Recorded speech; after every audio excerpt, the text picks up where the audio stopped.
And it's time for Lefties Losing It. And the ladies of The View have become so toxic, so unlikable and full of bile that even the woke warriors at ABC and parent company Disney are telling them to tone down their political commentary, to just rethink the constant anti-Trump hate and hysteria, to perhaps, I don't know, stick to the facts so they don't have to issue so many corrections and apologies. But sadly, these ladies will not be told. They are going to keep up the lies and hate. Here is Whoopi Goldberg lying about Donald Trump again, firstly claiming Memorial Day was the first time Trump has said anything positive about Gold Star families. It was about time we heard him give the Gold Star families their due. It was about time he did that because he spoke and said, we are proud of our Gold Star families. This is the first time, at least maybe, unless you've heard him do it. No, he's hosted them at the White House in his first term. Right, but the last time we collectively heard him talking about Gold Star families, it was not positive. It was only last September when these hysterical harpies were criticising Donald Trump for visiting Arlington National Cemetery with Gold Star families. The left said that was politicising Arlington. And let's not forget the Gold Star families that endorsed Donald Trump at the Republican National Convention. But that's apparently the first time he has mentioned them or said anything positive, according to Whoopi. Now let's hear from Misery Guts Joy Behar, who wonders why the Commander-in-Chief is even speaking at West Point. Then she claims that Donald Trump is walking into walls. So why would they invite him to speak at West Point? And wearing the hat was a political move also.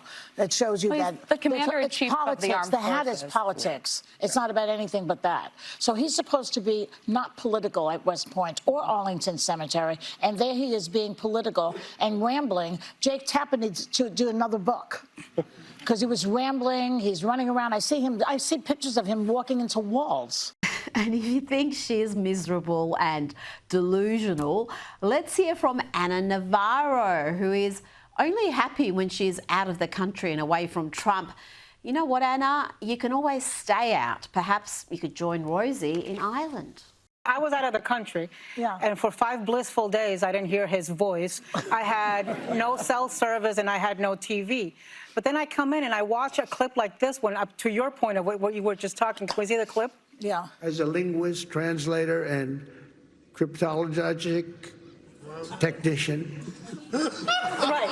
I mean, if Joe Biden said that, right, we'd be talking about his cognitive skills and cognitive decline for days. But why does the media avoid it with him? Tell me. Yes, Donald Trump mispronouncing one difficult word means he's Joe Biden now, who routinely spoke incoherent sentences, who struggled to deliver the simplest lines of an auto cue.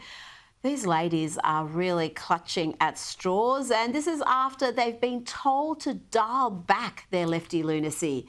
Now, Whoopi not only had a go at Donald Trump, defamed Donald Trump, she also attacked J.D. Vance and Pete Hegseth, men who risk their lives serving their country. Pete Hegseth knows better. He knows what it's like to be a service person. Vice President Vance knows. He knows how hard it was, because I'm sure one of the reasons he went there is to elevate his life. He comes from very, very poor people. And the fact that you don't stand up and say, you can't do this to these folks. I've worked with them. I know what they go through. Instead, we get this kind of...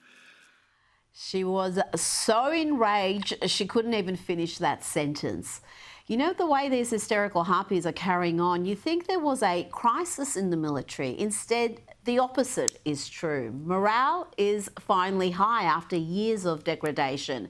And the evidence of that is in the recruitment numbers, which have surged to new highs. They surged to record numbers after Donald Trump's election triumph back in November and have stayed high ever since.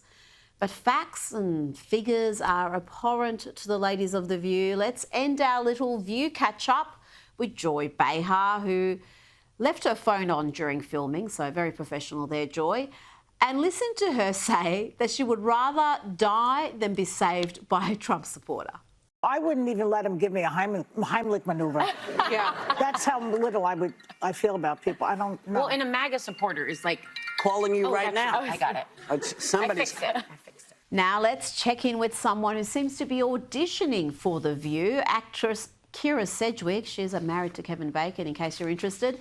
Well, she seems to think that women in America are about to lose their right to vote. Wondering how you're feeling about the state of our union. Finding myself pretty scared about a lot of things, scared about losing my rights as a woman, scared about losing my right to vote as a woman, scared about losing autonomy over my body as a woman. I would have thought her abortion days were behind her, but maybe I'm wrong. And in any case, you can get even late-term abortions in most blue states, most blue cities. But let's listen to more of this Hollywood star's unfounded fears. Scared of my parents' Social Security checks, scared of food banks running out of food and not being able to replenish because they're no longer getting federal funding. She really is part of the AWFL phenomenon. AWFL standing for AWFL, Affluent White Female Lefties. Let's check in on AWFL Latino, Jennifer Lopez, still works. She raised a few eyebrows with this performance.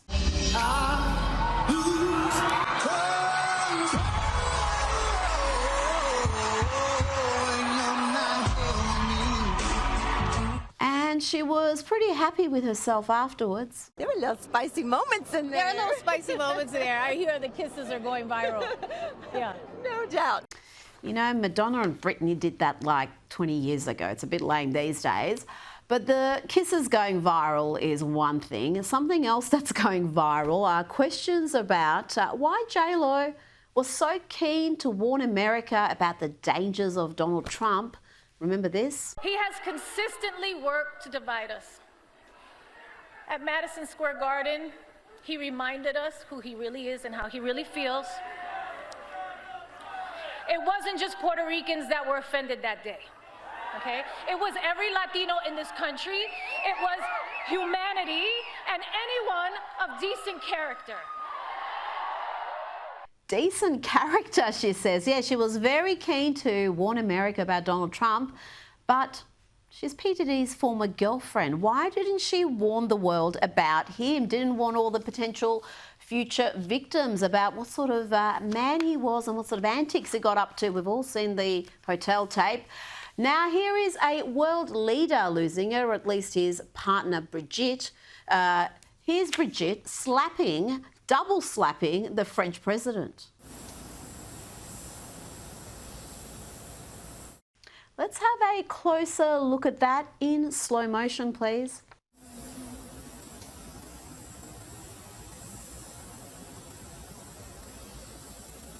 That looked like a slap to me, a double-handed one, but the French president claims otherwise. Je vais dire une vidéo beaucoup de bêtises.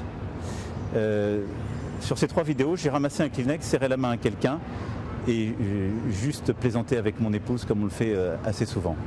I don't know if it looks like a backhander and feels like a backhander. It's probably a backhander, Emmanuel. Now let's hear from 60 Minutes anchor Scott Pelley, who happily pushed the Russian collusion hoax and was an active participant in covering up Joe Biden's cognitive decline and the dodgy business dealings of the Biden family. Remember 60 Minutes claiming the laptop was Russian disinformation? Well, old Scott gave a commencement speech at Wake Forest University recently, and it was a hot mess. Listen to this unhinged anti-Trump hyperbole. Our sacred rule of law is under attack. Journalism is under attack. Universities are under attack. Freedom of speech is under attack. And insidious fear is reaching through our schools, our businesses, our homes, and into our private thoughts. The fear to speak in America. Joining me now is Newsweek's Senior Editor-at-Large and Article 3 Project Senior Counsel Josh Hammer. Josh, that entire rant, and it went on for some time, was unhinged, and some of these self-delighted media veterans seem utterly shameless. No self-reflection at all, no insight into why so many in the leftist media are loathed and mistrusted. You know, the funniest part of that clip that we just heard, Rita, from Scott Pelley, is talking about how, you know, they're reaching inside of inside of your mind, into your own private thoughts. I mean, there's a saying that some of my friends and I have said over the years, which is this notion of living inside someone else's head rent-free. And I hear that clip from Scott Pelley there, and my very first thought is, wow, Donald Trump is literally living in Scott Pelley's head rent-free. I mean, that is the case for Scott Pelley. That is the case for so many in the left-wing corporate media. But your point is the more salient one, which is, my goodness gracious, these people have learned precisely zero lessons, have they? I mean, Pew, Gallup, all the major public opinion pollsters here in the United States, they say that the American media's approval ratings, their favorability ratings, are on a similar level as venereal disease. And you would think that people like Scott Pelley would have a modicum of self-reflection to be able to think, my goodness gracious, what have we done to get to a point where somewhere between a fifth and a third at the very most of the American people actually view us with something remotely approximating decency and respect there. But no, they rather just go to their Tony Ivory Tower universities, Wake Forest. I know it very well. I've been there many times. Pretty campus there, but apparently they're not very good at bringing in sophisticated commencement speakers, it seems. No, can you imagine sitting there and listening to that? My gosh, you'd want your money back. Now, I see Kamala Harris's visit down under is making news in America, finally. She appeared at a real estate conference, Josh. She was there alongside reality TV stars, so that's the sort of level we're talking about, and she had all sorts of keen insights. You have the ability to understand the context in which you live, the context in which others live. You're more likely to then connect with them and understand what's important to them. But if you are in an interaction where you don't have that level of awareness, they will be aware of that. I mean, this is the thing that I've also known about life, and I'm sure everyone here understands. She even did some of her finest work about being unburdened by what has been. And there was this Playboy magazine anecdote. You look at, we're in the store or whatever, you look at the cover of Playboy magazine. Let me just tell you, the reason that people are looking at these things, understand why they were developed, for the perpetuation of the human species. Josh, that could have been your president. Yeah, the laugh is just so unbearable, is it not? I mean, you know, they called her the cackler in chief for a reason there. I mean, that laugh just makes you just want to curl up into a fetal position and pretend like you never heard that for the rest of your entire life there. I mean, look, on the one hand, I'm inclined to say that was a word salad. The problem with calling it a word salad is that every so often a salad can actually be quite tasty and nutritious. There was absolutely nothing tasty and nutritious about what we just heard there. I mean, this is a woman who is just profoundly untalented. The number one thing, Rita, that I have never has never ceased to amaze me about Kamala Harris every time that I've seen her, and I followed her career for a very long time. She was a very prominent DA, prominent not because of her legal prowess, I might say, prominent only because of the disproportionate media attention that was shown her way. She was a prominent DA out in San Francisco. She was California Attorney General, Senator from California, Vice President. I followed her career for a long time. The thing that never ceases to amaze me is just how profoundly untalented this woman is. At some point, someone in the DNC brass saw someone who checked a few intersectional identity politics boxes, and they said, my God, we found the next talent, and we are going to promote the living crap out of her and just promote her and give her every opportunity. And sure enough, they succeeded until they didn't, until she got shellacked in every single swing state by Donald Trump in the 2024 presidential election. But this woman just is not talented. She is not skilled. And frankly, it really kind of baffles me why she hasn't just retreated and gone in some Tony, 7 or 8 figure position in some consulting gig in the Fortune 500. I'm sure there are a lot of corporations that would pay her a lot of money to do these word salad sandwiches, whatever we're calling it there. But why she's trying to bother the folks down under about it, I have no idea, frankly. Well, she almost failed her way up to the Oval Office. She was almost president. So that in itself is astonishing. Someone who has really not done particularly well in any of those prominent roles she's been in, and yet kept getting pushed because she ticks so many of those boxes. Now, we've got to talk about the Southern Poverty Law Centre. This body has just been a disgrace in recent years. They've added the wildly successful Turning Point USA to their list of what they call a hate map, which supposedly exposes the groups upholding white supremacy in the United States.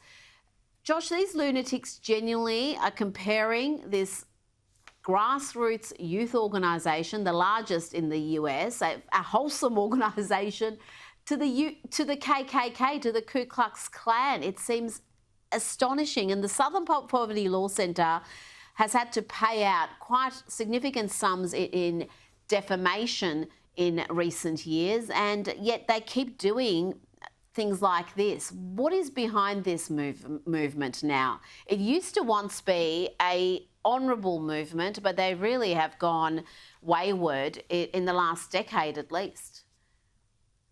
Rita, I can actually one-up this, believe it or not. So I've personally been a victim of the Southern Poverty Law Center. In fact, it was about 2.5 years ago, in November 2022, the Southern Poverty Law Center put out a roughly 5,000 to 6,000 word hit piece against me individually. I kid you not, this was a very lengthy essay on their website there. This is back when I was the opinion editor of Newsweek. I was running the publication's op-ed section. They accused me in no uncertain terms of acting to turn the Newsweek op-ed section into a fascist, Nazi-esque or Nazi-adjacent opinion page there, whether or not they were aware that I am Jewish and I keep a rock from Auschwitz on my desk every single day to remind me of the Holocaust. I'm not entirely sure that they actually thought this one through. But yeah, I mean, they've paid up a lot of money in defamation lawsuits over the years for things exactly like that. I mean, this organization, to put it mildly, they have lost their way. But you're right. I mean, the NAACP, the Southern Poverty Law Center, once upon a time, back in the era of Martin Luther King Jr., the 1950s, 1960s, Rosa Parks, the Montgomery, Alabama bus rides and everything there. The SPLC was fighting on the correct side of history, as our progressive friends would like to say. The problem is that, like so many once liberal institutions, they drank the woke identitarian identity politics, neo-Marxist Kool-Aid with every ounce of their being, and they have turned into the very monsters that once upon a time, very long ago, they opposed. I'm not surprised in the slightest that they are accusing Turning Point USA, which is run by my friend Charlie Kirk. I'm not even remotely surprised that they're putting Turning Point in their crosshairs. Turning Point USA, under Charlie's leadership, has been an extraordinarily successful organization, one of the most consistently successful organizations on the entire American right. So they're trying to just put some chink in the armor, so to speak, of this venerable organization that raises a lot of money, an organization that turns out youth support. It's probably one of the #1 reasons, by the way, that Donald Trump picked up massive ground with 18 to 24 voters is Turning Point USA. So they're trying to kind of take them down a notch there in the political service of the folks who actually butter their bread, the Democratic Party there. It's not going to work. If anything, frankly, Rita, I actually anticipate that Turning Point USA will probably be able to raise a lot more money off of the fact that the Southern Poverty Law Center has ludicrously deemed them a so-called hate group. Well, yeah, the Southern Poverty Law Centre has lost all credibility. I mean, your example, I wasn't even aware of that, calling a proud Jewish man a Nazi. I mean, that just shows you how completely demented they have become.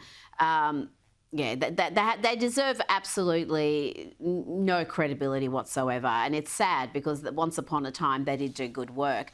Now, you coined the term judicial insurrection to describe the manner in which Democrat-appointed activist judges are trying to usurp the authority of the president, the will of the American people. And there's been another example of that, Josh, since we last spoke. The federal judge has blocked the Trump administration's dismantling of the Department of Education. Now, before you tell me more about this, this is a policy that did not start with Trump. This plan to get rid of a department that is really an impediment to education outcomes of American children, it started with this man. I would like to dissolve the $10 billion National Department of Education created by President Carter and turn schools back to the local school districts. Okay.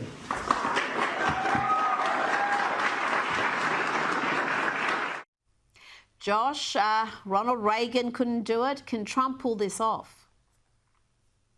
Well, what Reagan said is right. This is a creature of the Jimmy Carter era. President Carter signs the relevant statute from Congress into law in the late 1970s, and every single Republican president since Ronald Reagan has vowed to shut down the Department of Education. Now, two things can be true at once, Rita.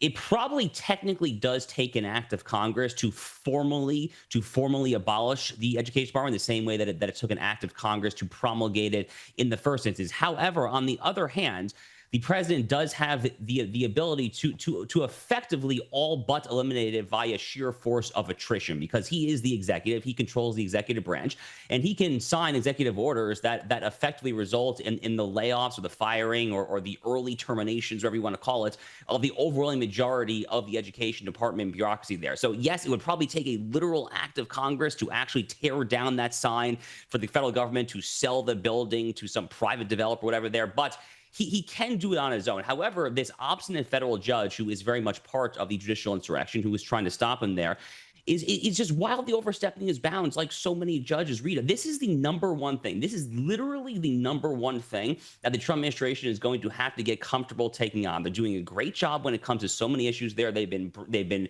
bold and aggressive when it comes to tariff policy, when it comes to all sorts of different foreign policy. They are taking on these black robe tyrants in the least dangerous branch in Article 3, the judicial branch there. That is the name of the game right now. They really are going to have to, I think, to grow a pair here. It's easier said than done. I don't have all the solutions there, but this is the big threat right now to Donald Trump's agenda more than anything else. It is the judicial insurrection. Well said, Josh Hammer. Thank you so much for your time tonight.